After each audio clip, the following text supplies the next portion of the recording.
안녕하십니까. 반갑습니다. 능엄경의 제47강입니다.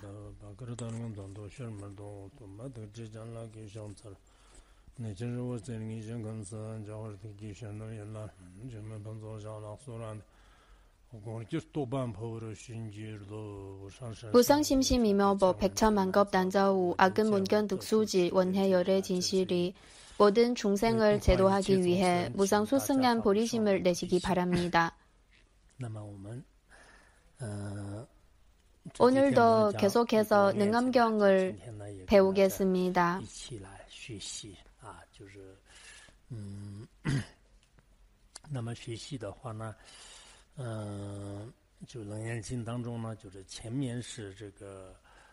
최근에 몇 번 수업에서는 부르나 존자와 석가모니 부처님 간의 대화하는 식으로 이루어졌습니다.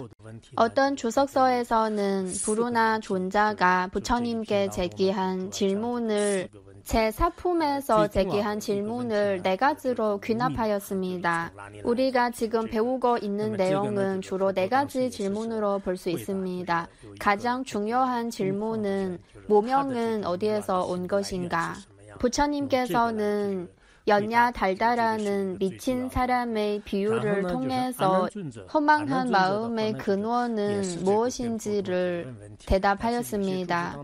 이것이 가장 중요한 내용입니다. 그리고 아난 존자는 주로 부처님께 한 가지 질문을 제기하였습니다. 여러분이 생각나시나요? 아난 존자의 질문은 이렇습니다. 부처님께서 예전에는 일체 만법은 인연으로 생겼다고 말씀하셨고 그래서 인연으로 형성되었다는 관점이 합리적이라고 생각하는 겁니다.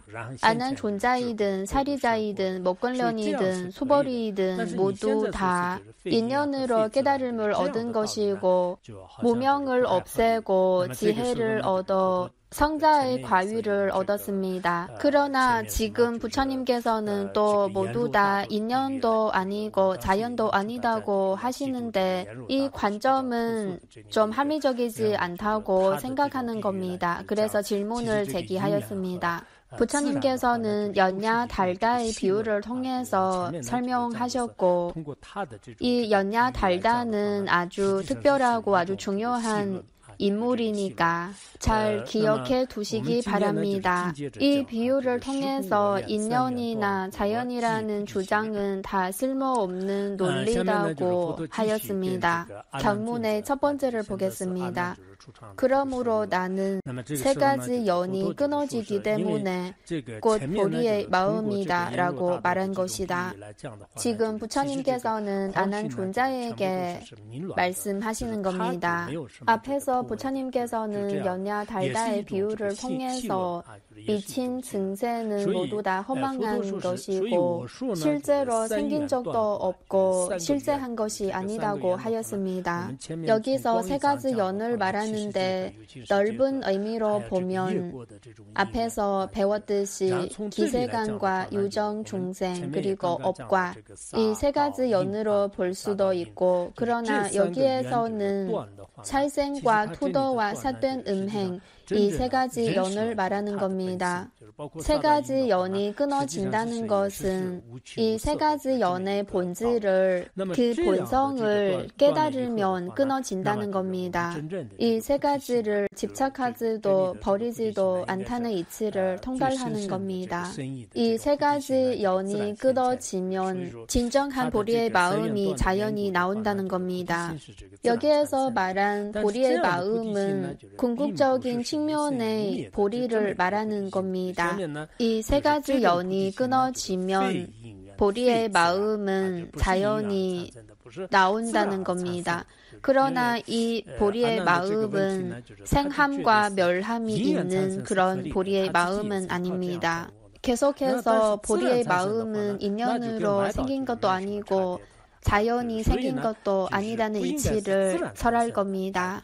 왜냐하면 아난 존자는 인연으로 생긴다면 합리적인 것이고 만약에 자연이라고 한다면 자연이 생긴 것이라면 그러면 합리적이지 않고 외도의 관점과 별 차이가 없다고 생각하기 때문에 이에 대해 분석할 겁니다. 부처님께서 설하고자 한 것은 인연이든 자연이든 상대적인 측면에서 보면 둘 다 존재한다고 할 수 있지만 그러나 진정으로 궁극적인 측면에서 보면 이 두 가지는 다 쓸모없는 논리뿐이고 다 합리적이지 않다는 이치를 설할 겁니다. 이어서 경문의 두 번째를 보겠습니다. 여기에 만일 보리의 마음이 생겨서 생멸의 마음이 멸한다고 한다면 이것은 단지 생멸일 뿐이다. 생멸이 모두 사라져서 공덕 작용이 없는 도에 이 부분은 인연으로 생긴 것이 아니다는 이치를 설하는 내용입니다.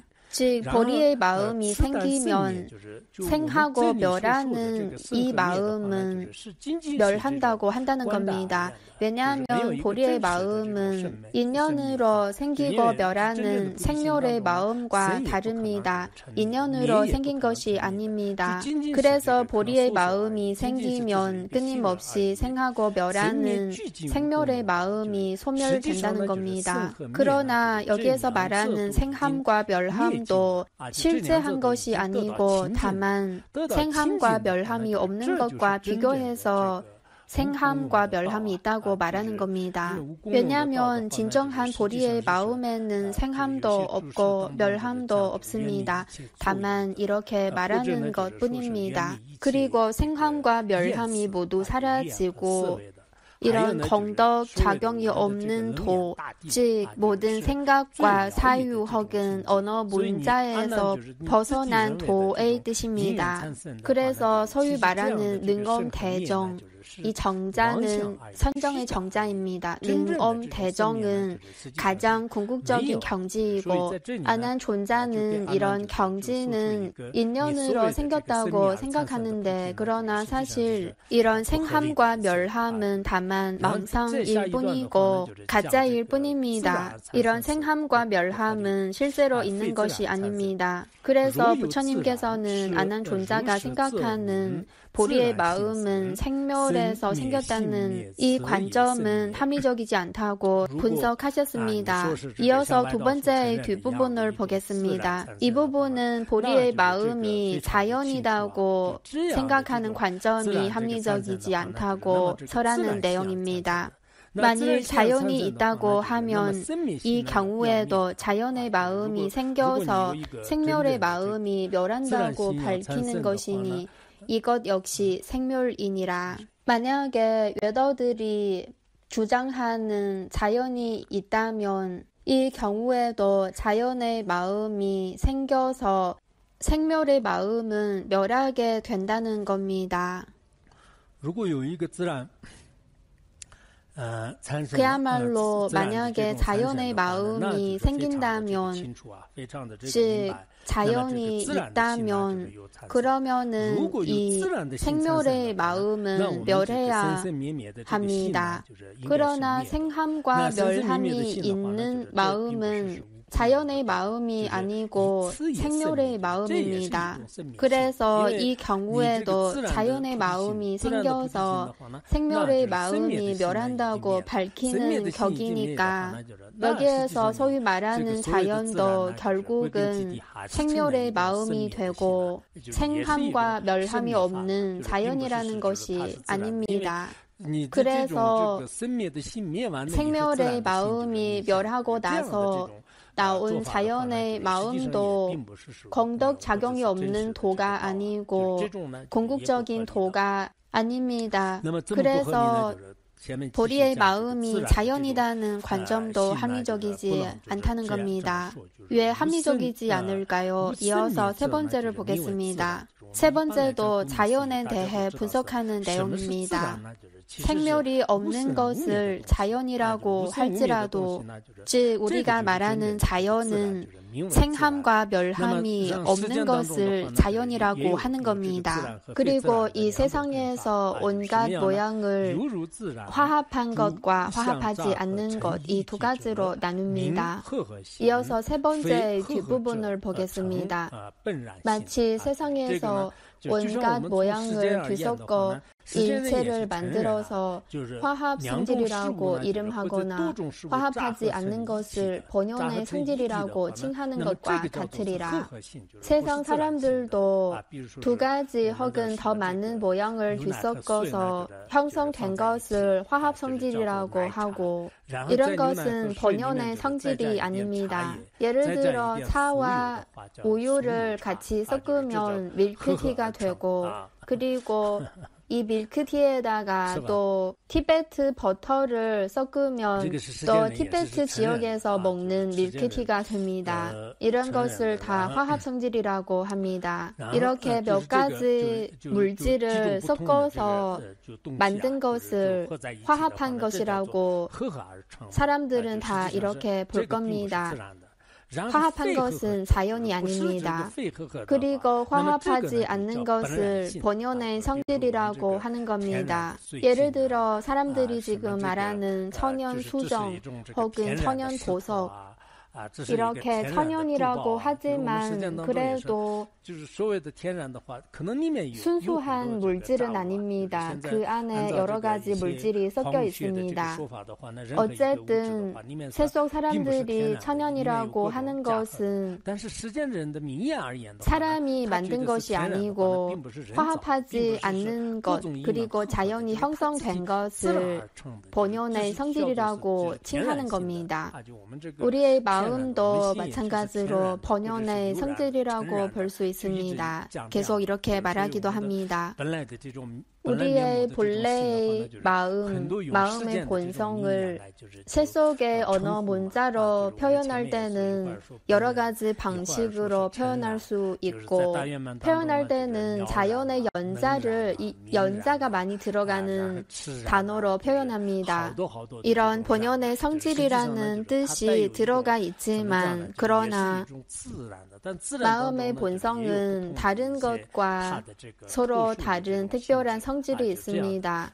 이렇게 화합하지 않는 것을 본연의 성질이라고 하는 겁니다. 부처님께서 아난존자에게 말하고자 한 것은 이 보리의 마음은 화합하지 않는 것, 이런 본연의 성질도 아니라는 것을 말하고자 한 겁니다.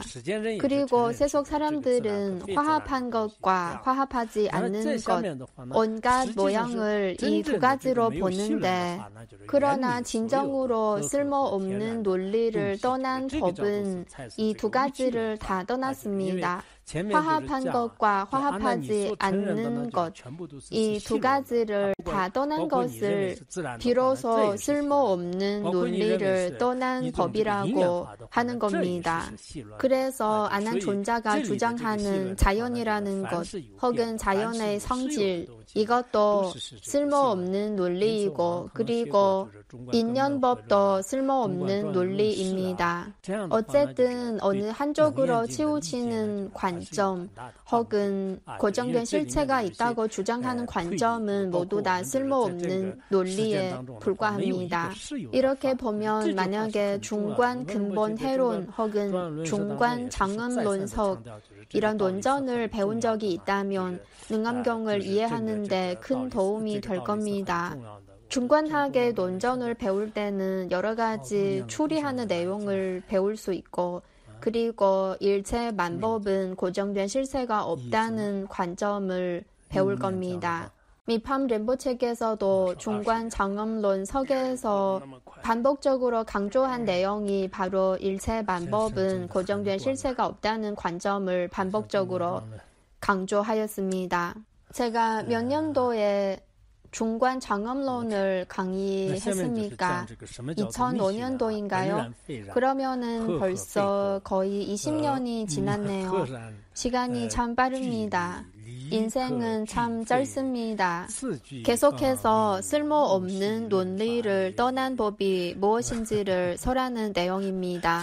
네 번째를 보겠습니다. 본연이다, 본연이 아니다, 화합이다, 화합이 아니다라고 하는 화합과 본연을 모두 떠나고 그리고 떠났다, 떠났지 않았다를 모두 벗어나야만 이 구절을 비로소 쓸모없는 논리를 떠난 법이라고 하리라. 사실 중관학 혹은 족첸의 가르침을 배운 적이 없으신 분들은 능엄경을 강의하기에는 약간 좀 어렵지 않을까 싶습니다. 그래서 지금 능엄경을 강의하시는 분도 별로 없는 것 같습니다. 강의하기가 확실히 쉽지 않은 것 같습니다. 여러분이 만약에 이번에 능엄경을 완전히 다 배울 수 있다면 나중에 기회 되면 이 법을 더 많은 사람들에게 알리면 너무 좋습니다. 여러분 중에도 많은 분들은 설법하는 능력이 충분합니다. 왜냐하면 여러분은 중관학 그리고 인명학은 다 배웠고 그리고 족첸의 가르침도 많이 배웠습니다. 그러나 강의할 때는 말로만 해석할 수 있는 것이 아니고 마음속으로 도대체 무엇을 말하는 건지를 잘 알아야 합니다. 아니면 해석은 하지만 그러나 도대체 무슨 뜻인지 마음속으로는 잘 이해하지 못할 수가 있습니다. 그래서 능엄경을 강의하기는 확실히 쉽지 않은 것 같습니다. 아난존자는 자연에 대해 말하는데 그러나 이 자연의 본질을 보면 사실 자연이라는 것도 쓸모없는 논리일 뿐입니다. 실제로 어떤 자연이라는 법이 성립되지는 못합니다. 고정된 실체가 있는 법은 없습니다. 그리고 화합이라는 것도 마찬가지로 인연의 화합이라고 하는 것도 자세히 관찰하지 않았을 때 이렇게 말하는 것뿐이고 만약에 정말 잘 관찰해 보면 화합이라는 것도 성립되지 못합니다. 예를 들어 화합할 때 도대체 하나가 된 것인가 아니면은 하나가 된 것이 아닌가 혹은 서로 접촉해서 화합한 것인가 아니면은 서로 접촉하지 않으면서 화합한 것인가. 중간학에서는 이렇게 관찰하는 방법도 있습니다. 이렇게 관찰해 보면 화합이라는 것도 쓸모없는 논리뿐이라는 것을 알 수 있습니다. 겉으로 보기에는 화합이라고 할 수 있지만 그러나 진정으로 관찰해 볼 때는 도대체 어떻게 화합한 것인지를 설명하기가 어렵습니다. 예를 들어 밀크티를 관찰해 보면 티와 밀크와 물, 이 세 가지를 더 세밀하게 관찰해 보면 도대체 어떻게 화합한 것인지를 말하기가 어렵습니다.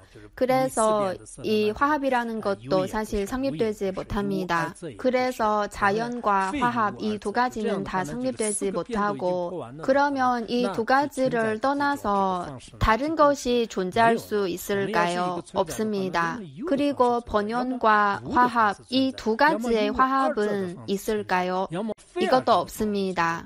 다른 논전에서도 이렇게 분석합니다.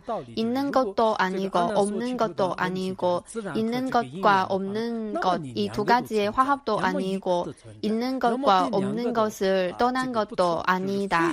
이 네 가지가 다 아닙니다. 그리고 이 네 가지를 떠나서 다른 존재하는 방식이 있을까요? 없습니다. 우리가 무언가가 존재한다고 할 때 있는 방식으로 존재하거나 없는 방식으로 존재하거나 혹은 있는 것과 없는 것 양자의 화합의 방식으로 존재하거나 혹은 있는 것과 없는 것을 다 떠난 이런 방식으로 존재할 수도 있습니다. 만약에 이 네 가지 방식이 다 성립되지 못한다면 그러면은 존재하지 못한다는 겁니다.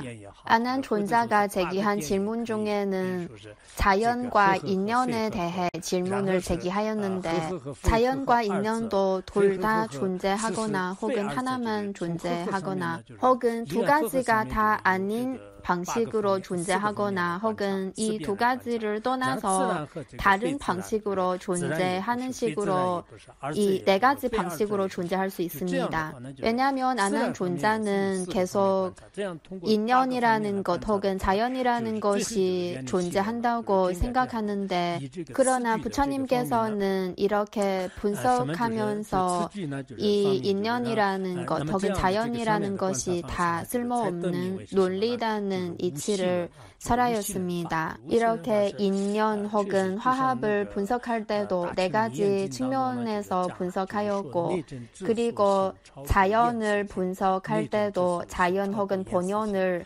분석할 때도 이 네 가지 측면에서 분석하였습니다. 이렇게 보면 총 8가지 측면에서 분석하고 나서 이런 것을 모두 다 벗어나야만 비로소 쓸모없는 논리를 떠난 법이라고 할 수 있다는 이치를 설하였습니다. 대승밀엄경에도 이런 가르침이 담겨 있는데 마음속에서 징득한 경지는 언어 문자로 표현할 수 없는 경지다. 정말 깨달음을 얻으면 그때는 말로 어떤 언어 문자로도 다 표현할 수 없는 경지고 모든 개념에서 벗어난 경지입니다. 여기까지는 인연의 화합과 자연 이 두 가지가 다 성립되지 못한다는 것을 분석하였습니다. 그리고 부처님께서는 또 안한존자를 꾸짖을 겁니다. 실제로 수행을 잘하지 못한다고 꾸짖을 겁니다. 다행히 안한존자는 성격이 좋은 것 같습니다. 이렇게 많은 사람들 앞에서 그의 문제를 지적해도 하나도 성을 내지 않고 여기서 봉사하시는 어떤 분들은 성격이 별로 좋지 않아서 만약에 이렇게 몇 마디 하면 벌써 떠났을지도 모릅니다. 이 얘기를 꺼냈으니까 저도 할 말이 좀 있습니다. 봉사를 아예 하지 말거나 아니면 봉사할 때는 성을 내는 것을 공덕으로 생각하지 마십시오. 어떤 봉사하시는 분은 몇 마디만 하면 벌컥 화를 내는데 이것은 정말 바람직하지 않습니다. 여러분이 여기에서 봉사하시는 것은 승려들을 위해 봉사하는 거니까 마음을 잘 다스리고 인내심을 가져야 합니다. 만약에 정말 참지 못하고 오늘 이분과 싸우고 또 저분과 싸우면은 이런 모습은 이 도량에서는 바람직한 모습이 아닙니다. 다른 사람이 볼 때 수행자가 왜 이런 모습이지? 도대체 어떻게 수행했는데 마음을 다스리는 능력은 하나도 없네? 이런 느낌이 들 수도 있습니다. 그래서 마음이 초조하고 조급한 분들은 마음을 잘 다스리기 바랍니다. 그때 당시 부처님도 대중들과 똑같이 사람의 모습으로 나타났는데도 부처님께서 안한존자를 아무리 꾸짖어도 안한존자는 단 한 번도 성을 낸 적이 없습니다. 이어서 5번째를 보겠습니다. 너는 아직도 보리 열반과 멀리 떨어져 있으니 이 말씀은 안한존자에게 한 말씀입니다. 즉 안한존자가 보리 열반의 과유를 징득하기에는 아직 거리가 아주 멀다는 겁니다. 왜냐하면 부처님께서 안한존자가 한 질문을 보니까 점점 보리 열반과 거리가 먼 질문을 하는 것 같아서 이렇게 말씀하신 것 같습니다. 계속해서 5번째의 뒷부분을 보겠습니다. 겁을 지내 부지런히 힘써 닦은 정도로 징득할 단계가 아니다. 비록 또 시방요렉에서 설하신 시미부경에 청정하고 미묘한 이치를 항하강의 모래처럼 많이 기억할지라도 단지 쓸모없는 논리만 더할 뿐이다.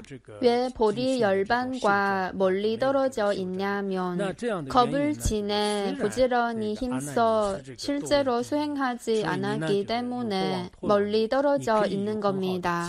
비록 안한존자는 부처님의 제자 중에 다문제일이고 기억력이 훌륭해서 시방 열액에서 설하신 시미부경에 청정하고 미묘한 이치를 항하강의 모래알처럼 많이 기억할지라도 단지 쓸모없는 논리만 더할 뿐이라고 하였습니다. 다만 조금만 도움이 되지 큰 이익이 되지는 못합니다.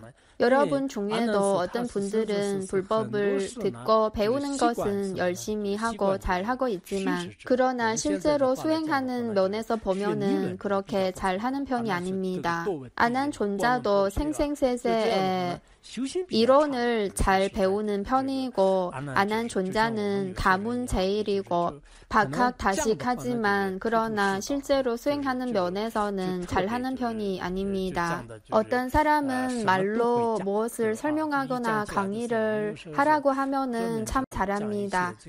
강사처럼 뭐든지 다 잘 설명할 수 있습니다. 그러나 착실하게 열심히 실천하는 사람은 아닙니다. 이런 속담도 있는데 하는 말로는 세상 사람들을 다 기쁘게 할 수 있지만 그러나 하는 행동을 보면 어머님조차 슬퍼한다. 즉 그가 한 말을 들을 때는 세상 사람들이 다 와, 이 사람이 정말 대단하다. 이런 느낌이 드는데 그러나 그가 실제로 하는 행동을 보면 다른 사람은 말하지 않고 그의 어머님이 보기에조차 상심한다는 겁니다. 마음이 아픈다는 겁니다. 어머님은 자신의 아들과 딸을 가장 사랑하는 사람이니까 크게 나쁜 행동을 하지 않으면 그렇게 마음이 아프지 않을 겁니다. 왜냐하면 어머니는 늘 본인의 아이를 사랑스러운 마음으로 보니까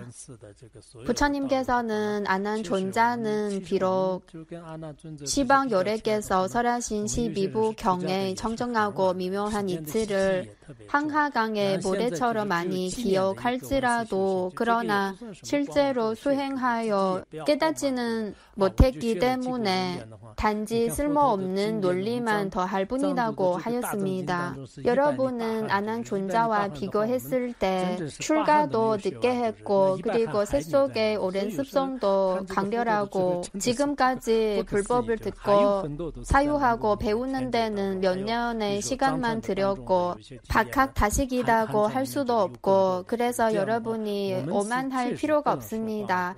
몇 권의 경론만 배웠다고 오만할 필요는 없습니다.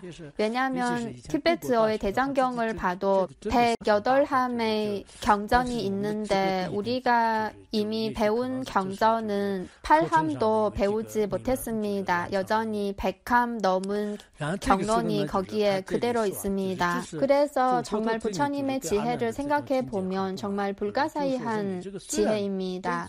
부처님께서 설하신 경전은 인간 세상뿐만 아니라 영궁에도 있고 천상계에도 있습니다. 그래서 우리는 박학다식과는 거리가 아주 멉니다. 어떤 분은 대학교를 다녔다고 해서 본인도 정말 대단하다고 생각하는 겁니다. 그러나 우리의 지혜는 그렇게 대단하지 않을 수도 있습니다. 다만 수업에서 몇 권의 경론을 배웠을 뿐입니다. 이론만 배웠을 뿐입니다. 부처님께서는 아난존자에게 불만을 나타낸 것 같습니다. 비록 기억력이 좋아서 많은 이치를 기억했을지라도 그러나 이것은 다만 쓸모없는 논리일 뿐이라고 하였습니다. 이어서 6번째를 보겠습니다. 내가 비록 인연과 자연을 담론할 때 명료하게 결정함으로써 사람들이 너를 들은 지식이 가장 뛰어난 사람으로 부르고 있으며 부처님께서 아난존자를 말하고 있습니다.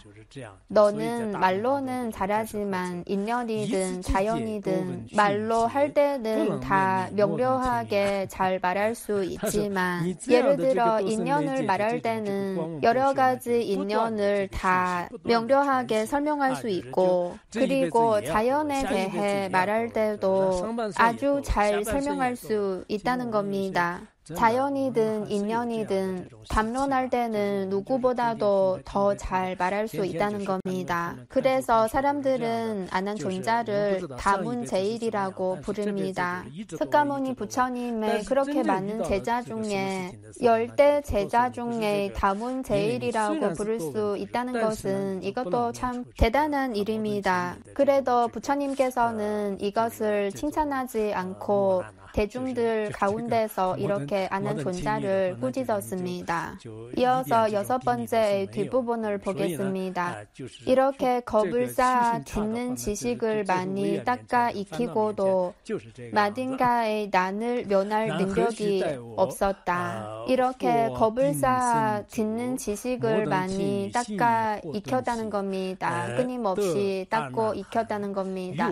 이번 생에도 많이 듣고 배우고 다음 생에도 많이 듣고 배우고 전반생에도 많이 듣고 배우고 후반생에도 많이 듣고 배웠다는 겁니다. 우리도 이와 똑같은 오랜 습성이 있습니다. 우리도 맨날 책을 보고 수업을 듣습니다. 그러나 정말 어떤 일이 닥쳤을 때는 안한 존자도 마든가의 난을 면할 능력이 없었다는 겁니다. 그래서 확실히 수행하는 능력이 약하면 어려운 일 혹은 번뇌에 닥쳤을 때는 잘 대처하기 어렵습니다. 이어서 7번째를 보겠습니다.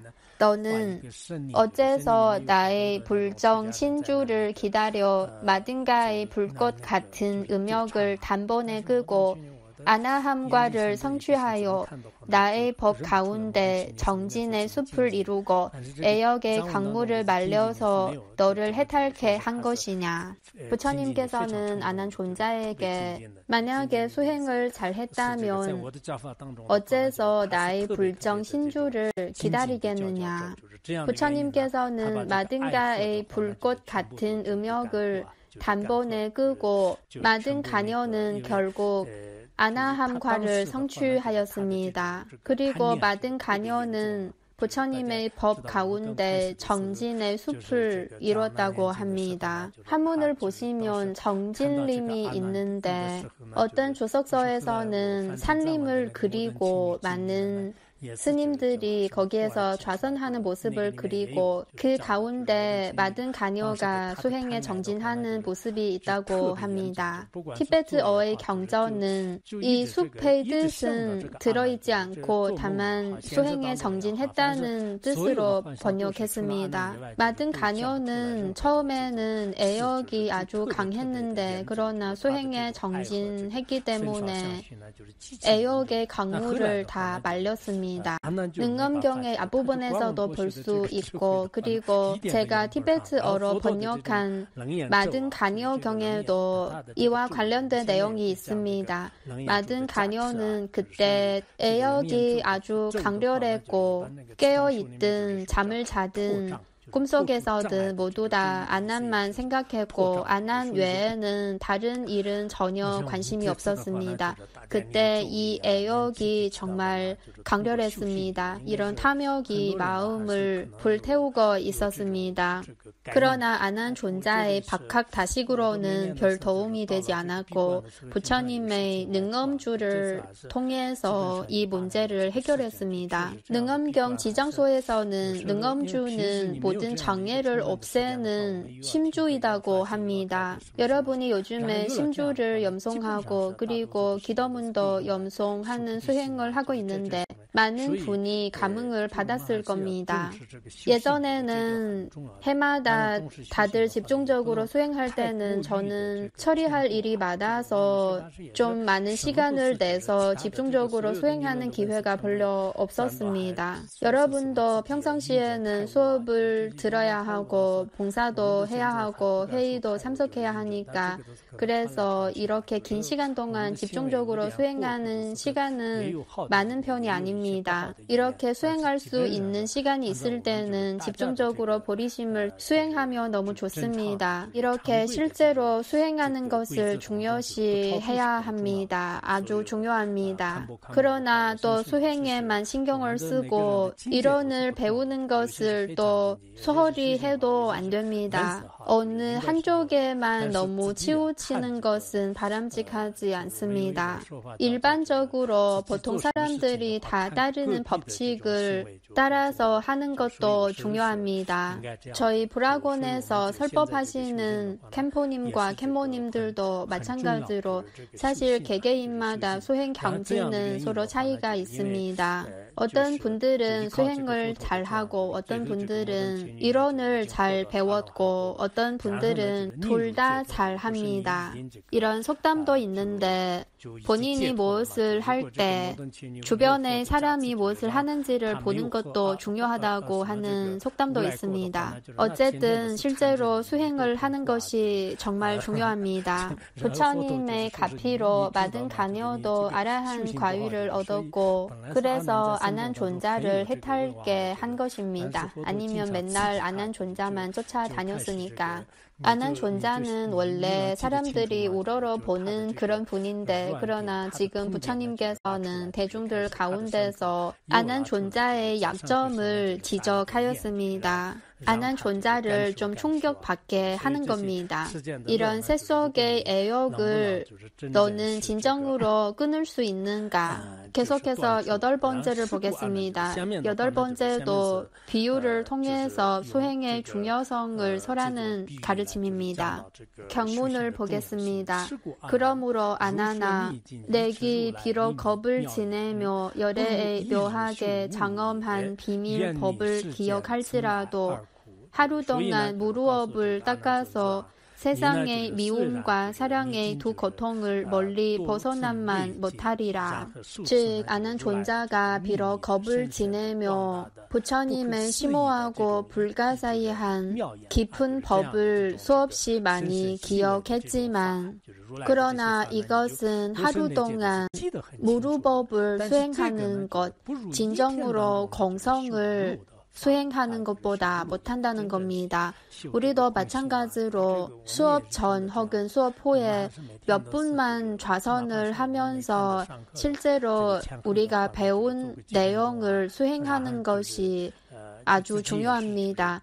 우리가 배웠던 이 모든 가르침을 진정으로 실천하고 쓸 수 있는 것이 가장 중요합니다. 만약에 쓰지 못하고 어떤 감흥도 받지 못한다면 예를 들어 맨날 운반절사도홍 이렇게 심주를 염송하거나 혹은 오늘도 수업 하나 듣고 내일도 수업 하나 듣고 이렇게 수없이 많은 수업을 듣고 그리고 다른 사람한테도 이렇다 저렇다 잘 얘기하지만 그러나 법은 법이고 마음은 그대로이고 크게 변하지 않았습니다. 그래서 부처님께서는 여기서 겁을 지내며 열애의 묘한 가르침을 그렇게 많이 기억할지라도 하루 동안만 실제로 수행하는 것보다 못한다고 한 것입니다. 이렇게 수행하면 세상의 미움과 사랑의 두 고통을 멀리 벗어날 수 있다고 하였습니다. 만약에 실제로 수행한 적 있다면 세상의 미움이든 사랑이든 우리에게 큰 영향을 미치지는 못할 겁니다. 중국의 남회근 선생님께서는 이런 말씀을 하신 적이 있습니다. 좌선을 하면 선정으로 느끼는 즐거움은 남녀 간의 애정으로 느낀 즐거움보다 훨씬 뛰어넘는다고 하였습니다. 이런 즐거움에 대해 근본 설일체유부 비나야에도 이런 가르침이 있습니다. 인간 세상에 5가지의 욕망을 채워서 느끼는 즐거움 혹은 천상계의 즐거움, 이런 즐거움을 탐욕 혹은 애욕 멸하고 나서 느낀 즐거움과 비교했을 때 1000분의 1도 못 된다고 합니다. 다른 논전에도 이와 비슷한 가르침이 담겨 있습니다. 세속 사람들은 사랑 혹은 애정을 크게 집착하고 가장 큰 즐거움을 가져다 주는 일이라고 생각합니다. 그러나 애정이 우리에게 가져다 주는 즐거움과 괴로움을 저울로 무게를 달아보면 괴로움이 훨씬 더 많을 겁니다. 만약에 우리가 정말로 수행을 통해 혹은 생수행을 통해서 마음의 본성을 깨달으면 그때 되면 세속의 이 모든 애정이든 쾌락이든 이 모든 것은 전혀 의미가 없다는 것을 깨닫게 될 겁니다. 그래서 부처님께서는 아난존자에게 수행을 잘 하라고 가르쳤습니다. 아니면 그렇게 많은 겁 동안 많은 가르침을 배우고 박학다식 하더라도 하루만 이렇게 수행을 하는 효과보다 못한다고 하였습니다. 이어서 9번째를 보겠습니다. 마든가는 지난 세상의 음녀였으나 신비한 주문의 힘으로 그 애욕을 소멸하여 지금은 법회 가운데 성비군이란 이름으로 라후라의 어머니인 야수다라와 함께 과거 세상의 원인을 깨달았느니라. 여기서 부처님께서는 두 가지 비유를 말씀하셨습니다. 하나는 마든가는 지난 세상의 음녀였고 그래서 삿된 음행을 하는 오랜 습성이 아주 강합니다. 그는 바라문이지만 그래도 음녀가 되었습니다. 그러나 부처님의 신비한 주문의 힘 그리고 본인도 열심히 수행을 해서 모든 애욕을 소멸시켰습니다. 지금은 성비군이라고 부릅니다. 지금은 이렇게 훌륭한 비구니가 되었습니다. 지금은 아난 존자를 보면 거들떠보지도 않습니다. 왜냐하면 마든가는 지금 수행 경지가 높습니다. 예전에는 아난 존자가 강가에 가서 물을 기를 때도 쫓아다니고 그리고 삭발을 할 때도 여기저기 따라다니고 심지어 비구들이 머무는 도량까지 쫓아다녔습니다. 아난 존자를 정말 난처하게 하였습니다. 그러나 지금 그는 애욕의 본질을 깨달았고 이미 석가모니 부처님의 제자가 되어 성비구니가 되었습니다. 중국 옛날에 옥림국사라는 분이 계셨는데 이분도 처음에는 아는 존자처럼 곤경에 빠졌고 그러나 결국은 해탈을 얻었습니다. 그리고 부처님께서는 또 라후라의 어머니인 야수다라를 언급하였습니다. 라후라는 부처님의 아들입니다. 라후라의 어머니인 야수다라도 과거생의 원인을 깨달았고 즉 생생세세의 애욕으로 인해 수없이 많은 괴로움을 받았다는 것을 깨달았습니다. 과거생의 부처님은 왕자였고 그때 야수다라는 한 바라문이었고 그때 야수다라는 생생세세의 부처님의 수행에 장애가 되지 않겠다고 발언하였습니다. 그리고 연등불 앞에서 꽃도 공양하였습니다. 야수다라는 그의 과거 세상 생생세세의 애욕으로 인해 수없이 많은 괴로움을 받았다는 것을 이미 깨달았습니다. 그렇기 때문에 수행에 정진하였고 결국 부처님의 수기를 받았습니다. 9번째 뒷부분을 보겠습니다. 여기에 이들은 지내온 세상을 애정의 탐욕 때문에 괴롭게 살아왔음을 알고 즉 애정의 탐욕 때문에 괴롭게 살아왔다는 것을 깨달았습니다. 이어서 10번째를 보겠습니다.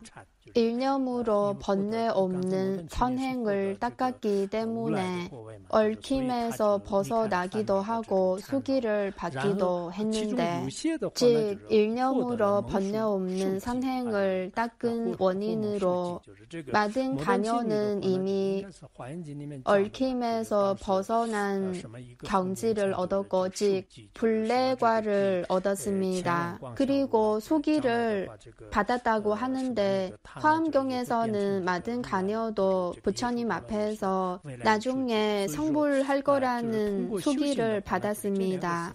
그리고 야수다라도 미래에 성불할 거라는 수기를 받았습니다. 그래서 이 두 분은 수행을 통해 확실히 아주 높은 경지에 도달하였습니다. 한 분은 이미 불례과를 얻었고 한 분은 미래에 성불할 거라는 수기를 받았습니다. 여성 중에 마든 가녀는 처음에는 번뇌가 심했고 그리고 아난 존자에게도 많은 괴로움을 가져다 주었고 사람들이 다 그를 무서워합니다. 그리고 야수다라도 애정의 탐욕의 오랜 습성이 심한데 그러나 부처님을 만나고 불법을 배우고 나서는 마음을 다스리고 큰 성취를 이루었습니다. 그리고 다기니 예시 초계의 전기도 있는데 이 전기는 중국어로 된 버전도 있습니다. 그 전기를 읽어보면 사실 예시의 초겔은 아주 특별하고 훌륭한 여성뿐만 아니다는 것을 알 수 있습니다. 예시의 초겔님은 어렸을 때부터 아주 잘생겼고 그리고 주변의 나라의 왕자들은 그를 얻기 위해 주변의 작은 나라들 간에 서로 전쟁을 도발하고 많이 싸웠다고 합니다. 그리고 그때 상대적으로 좀 큰 나라인 터번국의 츠숭더잔이 그를 왕비로 삼았습니다. 생김새도 아름답지만 그러나 더 중요한 것은 파드마산바바께서 티베트 지역으로 온 후에 그를 명비로 파드마산바바께 공양을 올렸습니다. 그러나 예시의 초겔의 가장 훌륭한 점은 그냥 일반 여인이 아니고 그의 번뇌는 이미 다 소멸되었고 번뇌가 없습니다. 그리고 또한 파드마산바바의 모든 가르침을 다 기억할 수 있습니다. 티베트어로는 숭마라고 하는데 예시의 초겔은 파드마산바바님의 모든 가르침을 다 기억할 수 있고 잊지 않고 이런 기억력이 아주 훌륭합니다.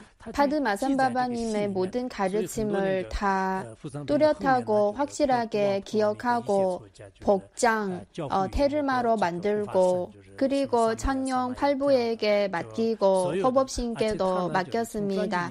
이 모든 내용은 다 예시의 초겔께서 기억하고 기록한 겁니다. 모든 가르침을 마음으로 다 기억한 겁니다. 그리고 그의 전기를 보면 이 동굴에서도 고행을 하고 그리고 저 동굴에서도 고행을 하였습니다. 열심히 고행을 하고 나서 마음속으로 번뇌가 없는 경지를 이루었습니다.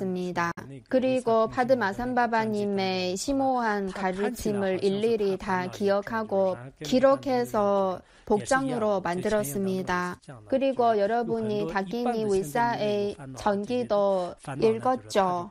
전기를 보면 그도 처음에는 번뇌가 심했고 일반 여인처럼 번뇌가 심각하고 자주 자살하려고 하고 그리고 자신감도 없고 그러나 한 가지 장점이 있는데 스승님에 대해는 아주 공경한 마음으로 받듭니다. 그래서 그도 대성취자 분의 가르침을 퍼뜨리는데 중요한 역할을 하였습니다. 그래서 여성분 중에도 훌륭한 분들이 계십니다.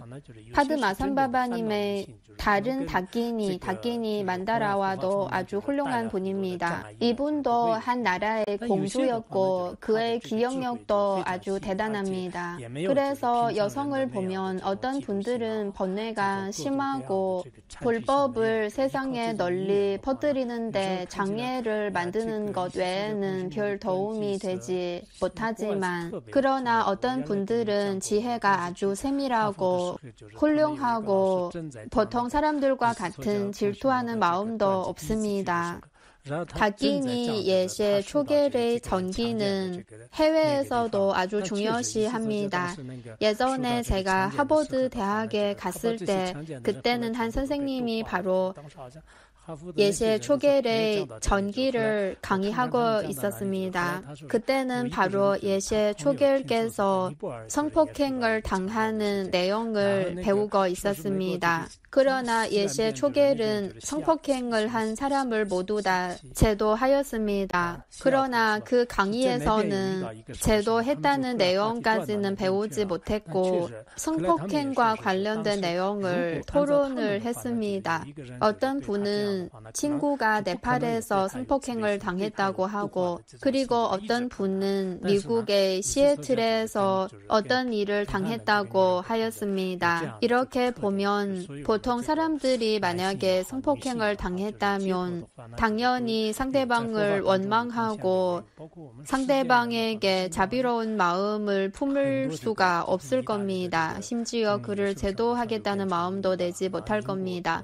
그러나 예시의 초겔은 확실히 보통 여인이 아닙니다. 그래서 남성이든 여성이든 해탈을 얻은 분은 다 있고 그리고 불법에 맞는 기여를 한 분도 여성이든 남성이든 다 있습니다. 그리고 전 세계에서 여성의 지도자도 많이 있고 그리고 얼마 전에 영국 여왕이 돌아가셨는데 70년 넘게 재위하면서 영국의 수상도 15차례 바꿨습니다. 정말 대단한 여성분입니다. 26살부터 96까지 70년 동안 재위하였습니다. 오늘 배운 마든 가녀와 야수 다라도 참 대단한 여성분입니다. 이어서 10번째 뒷부분을 보겠습니다. 너는 어찌하여 스스로 속아서 아직도 보고 듣는 경계에 멈춰 있는 것이냐. 또 안안을 꾸짖고 있는 겁니다. 여성들도 다 이런 높은 경지에 도달하였는데 너는 왜 아직도 스스로 속아서 아직도 듣기만 하고 보기만 하고 이론만 배우고 왜 아직도 이런 경계에 멈춰 있는 것이냐. 여성분들은 원래 너보다 번뇌가 더 심했는데 그러나 지금은 다 너를 초월했잖아. 너는 왜 아직도 불례과도 얻지 못했냐. 부끄럽지 않냐. 우익 대사께서 이 부분을 해석할 때도 번뇌 없는 선행을 닦는 것이 아주 중요하다고 강조하셨습니다. 듣기만 하고 수행하지 않으면 별 의미가 없지만 그러나 듣지도 않으면 배우지도 않으면 더 의미가 없다고 하셨습니다. 맨 처음에는 당연히 안한 존자는 마든 가녀보다 훨씬 더 나았습니다. 왜냐하면 안한 존자는 먼저 출가를 하였고 그러나 지금 보니까 마든 가녀는 먼저 불례과의 과유를 얻었습니다. 그러나 안한 존자는 아직도 이런 경지에 도달하지 못했습니다. 이렇게 보니까 실제로 수행하는 것이 중요하다는 것을 느낄 수 있습니다. 듣고 배우는 것과 수행하는 것과 비교했을 때는 수행이 더 중요하고 그리고 배우고 배우지 않는 것과 비교했을 때는 당연히 많이 배우는 것이 더 중요합니다. 아니면 번뇌가 무엇인지조차 알지 못하니까 이것은 더 아쉬운 일입니다. 그래서 남성이든 여성이든 많이 배우는 것도 중요하지만 그러나 더 중요한 것은 실제로 수행하는 겁니다. 오늘은 여기까지 마치겠습니다. 감사합니다.